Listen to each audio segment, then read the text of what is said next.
Ano? Nako, nagulat nung tumayo ako. Nagsipagliparan. Ayan oh. Ayan, lumilipad yung mga YB natin kasama yung mga batcher. Ala, ayun, nagbekos-mekos na sa ere. Patay tayo dyan. Oo. Oh, ayun oh. Ayan oh. Oh. Ang dami lumilipad.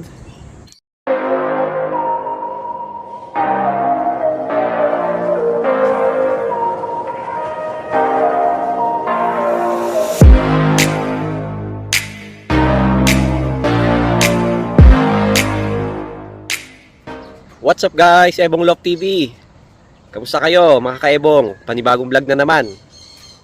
Dapat hindi ako magbablog ngayon kasi medyo masama yung pakiramdam ko. Pero hindi natin matiis eh. So total na, nandito na naman tayo sa bubong. E di mag-vlog na rin tayo, no? Para meron tayong magawa.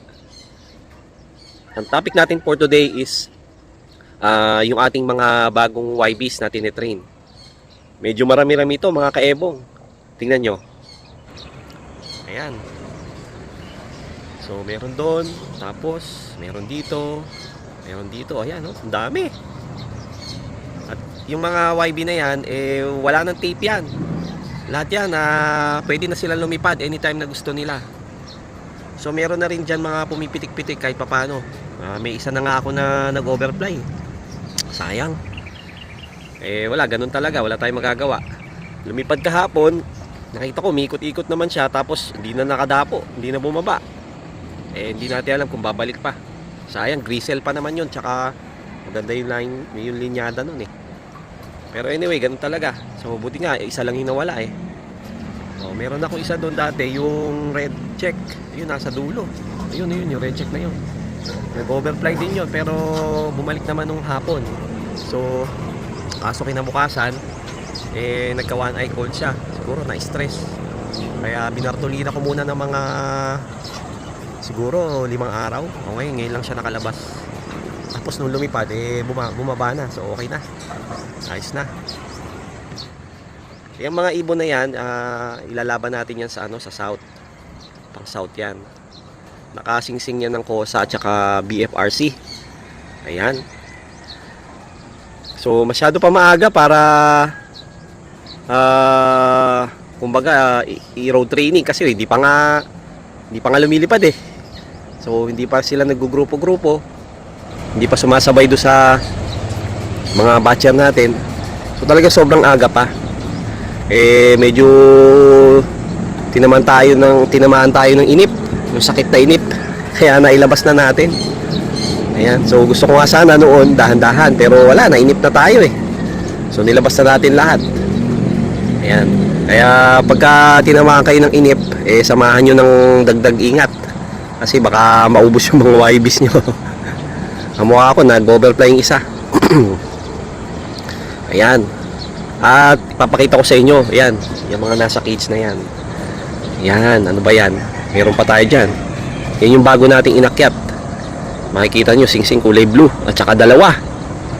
No, double banded. Yan yung mga pang MacArthur natin. Woohoo! Mga pang MacArthur natin. Pero ano pa yan, lalaban yan sa ano pa, 4th quarter o baka next year na. Q1. Ayan, masyado pang maaga.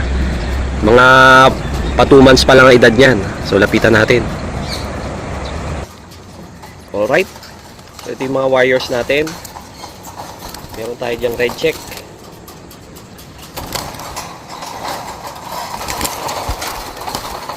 Tayong red check, dirty blue bar, at saka may white light tayo. Checkered na white light. Masyado mailap. Mailap pa itong 4 na to. So yan yung mga ilalaban natin sa MacArthur. Kung aabot sila sa training. Ayan. At kung aabot sila sa MacArthur. Ayan. So, naka-viewing na sila dyan. Siguro mga mag-iisang linggo na. Ayan. Para maumpisahan na agad yung viewing. Tsaka medyo luminaw yung mata. Tsaka pinatitibay natin sa weather. Ulanin, arawin. Ayan. So, ngayon, ano sila eh. Sobra yung lugon. Naglulugon sila. Kumukha nitong red check na to. Naglugon siya talaga. Ayan. So, tsaka itong dirty blue bar. puro lugon. So maganda yan, at least bata pa lang naglugon na. Pagka natapos na yung paglulugon nila, yan, magandang i-ano na natin yan. Tuloy-tuloy na yung training natin sa kanila. Ayan. So meron tayong 4 na ilalaro sa MacArthur. Hopefully makarating sila na MacArthur at makauwi. Ayan. So exciting yung mga darating na karera ni Ebong Love TV. No, dahil marami nakaabang na susunod. Hindi ka mukha dati nung natsugi tayo sa Tuguegarao, nga wala na tayo may laro. Ngayon sunod-sunod na. Ayos. So pagkatapos nung laban natin ngayon sa TGRC, lalaro naman tayo sa isang club, yung sa PUF.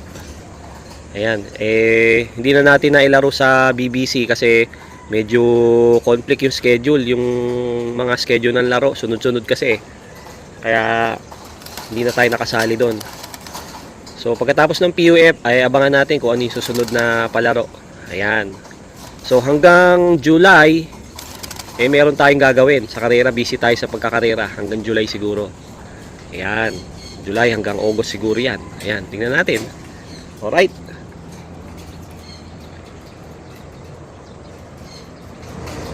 So yung aking mga YBs medyo, dahil lumapit ako dito, medyo lumayo sila ng konti. Ayun, nandun lalakad. So nakahalo na sila doon sa mga batcher. Hindi naman lumilipad so ayos yan. Pinapaarawan natin. Time check 6:20 AM, tamang-tama lang. At ito pa, meron pa tayong mga YBs dito. Ayan. Ito yung anak ng Reso line natin. Bali tatay niya si Rob at saka yung Bukawi. Ayan, hiniwalay ko muna kasi nagka one eye cold. Ayan, pero mukhang okay na sila. Ang laki nitong, paano pa lang to? Magto 2 months pa lang. Ang laki nitong itim na ito. Ito yung mga piniture ko yata nung doon sa isang vlog ko, yung Black Racing Pigeons. Ayan, malaki na sila. Yung Merwin natin, maliliit pa yun by the way, yung palang Merwin natin na pair, kahapon sinuli ko na kay tropang Binoy Xlop. Thank you Binoy Xlop sa pagpapahiram mo sa akin nung Merwe at saka yung Imbrek. Ayan, naisoli na natin sa kanya kahapon kasi winali ko na yung dalawang inakay na produce niya. Ayan. So ito kay Rob naman ito, may Reso line ito. Black spread at saka isa black din pero hindi masyadong black parang may pagka-checkered. Ayan. Yan, black check. Alright, ito naman, ito pa 7. Ayan, mga halo-halo na yung singsing yan. Meron pa dyan yung latest na kinuha natin sa Mabalacat. Noon-noon pa, siguro kailan ba yung March. So naka-viewing pa sila dito, ang tagal na. Ayan, so alin ba yung mga nakuha natin sa Mabalacat dyan? Ito, yung gift bird sa atin ni Bap, yung white flight na yan. Yan ay full sibling nung ibon ni Binoy Xlop na gift bird din sa kanya ni Bap, si Snippy. Yun yung nakapag-finish sa, kung di ako nagkakamali sa North Derby Race, sa North Race nakapag-finisher siya. So yan, full sibling yan noon, kaya susubukan natin. Excited na akong malaman kung dudulo rin ba tong white flight na to. Ayan. Tapos yung mga naka PHA ring, ilan di ba yan? Isa itong checkered na ayan, tsaka yung blue bar magkatabi. Kay Bap din yan. Ayan. At saka itong itong checkered na to. Ayan. So yung 4. Tapos ito, hindi ko na maalala kung anong saan galing itong parents nito, pero makikita natin sa record. Naka TGRC ring, tapos ito naka KFC ring. Ayan, so 5 com ring at saka 2 club ring, TGRC, KFC. Ayan, so medyo ano na rin yung mata nila, medyo buka na, pwede na itong i-training i-training sa trap. Kaso dahil puno yung ating flight, hindi ko muna pinatraining. Siguro next month na. Inuna ko muna yung 10 o 12 yata yung mga nakaano. Naku, nagulat nung tumayo ako. Nagsipagliparan. Ayan o. Ayan, lumilipad yung mga YB natin kasama yung mga batcher. Ala, ayun, nagbekos-mekos na sa ere. Patay tayo dyan. Oo. Oh, yun. Oh. Ayan o. Oh. Ang dami lumilipad. Mekos-mekos na. Mekos-mekos na. Nasaan na? Ayan o. Ayan, nakakagulo na po sa himpapawid. Ayan. Tingnan natin kung nag-overfly pa o dadapo sila lahat. Ayun, yung red check natin, oh. Ayun, sana maggrupo-grupo na sila. Ayan, di bale, ayos yan, dapat ma-practice kayo. Lipad lang ng lipad. Mekos-mekos lang. Ayan, oh. Oh, ito pa isa, oh. Ayan, mekos-mekos. Oh, ayan, sige. Ayan, nagsipagdapuan na. Oh, meron dito, very good. Dumapo sa landing board. Oh, ayos yan. O yun, may puti tayo. Puti na kalawang. Kung di ako nagkakamali, anak yan nung hen ni Kuya Joel at saka yung stop bandrit kasi kalawang eh, oh. Ayan, Naku, ayos. O, nagsipagbabaan na dun, oh. O, dami nila. Yun, ayos. Palakpakan. Walang nag-overfly. Very good. Ang dami niyan. Ayos, batcher na. O. Oop. Very good. Very good yung mga YB natin. Alright. So, dadalasan natin yung pagpapakawala sa kanila para ma-practice sila sa sa trap. Ayan. Tsaka ginugutom natin para syempre sumunod sa atin kasi kung hindi, nakuyari.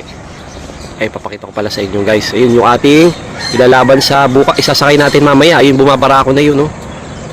Ayan. Ay, saan ba yun? Ayan, yung nasa hindi masyado makita eh. Ayun, yung nasa likod ng white flight na yun. Ayan, yung bumabara ko. Yan si Caldrogo. Pinaparisan niya yung asawa ni Rob. Si Rob nawala. Hindi pa bumabalik. Sayang ibon na yun. So may bago siya motivation. Mamaya ipagtatabihin natin yan. Kasi isasakay natin yan sa loading station. Dahil loading na ng TGRC mamaya sa Batak, Ilocos Norte. Oh my goodness. Batak, Ilocos Norte na.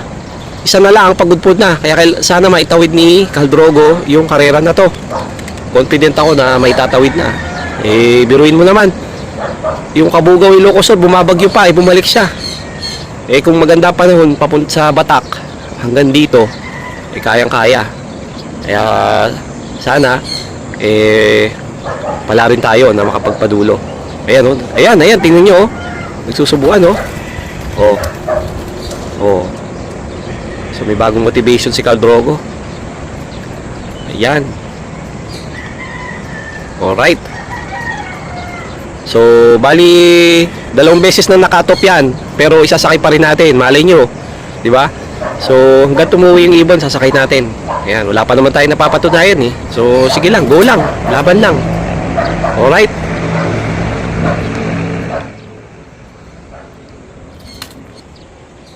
At dyan ko natatapusin ang vlog.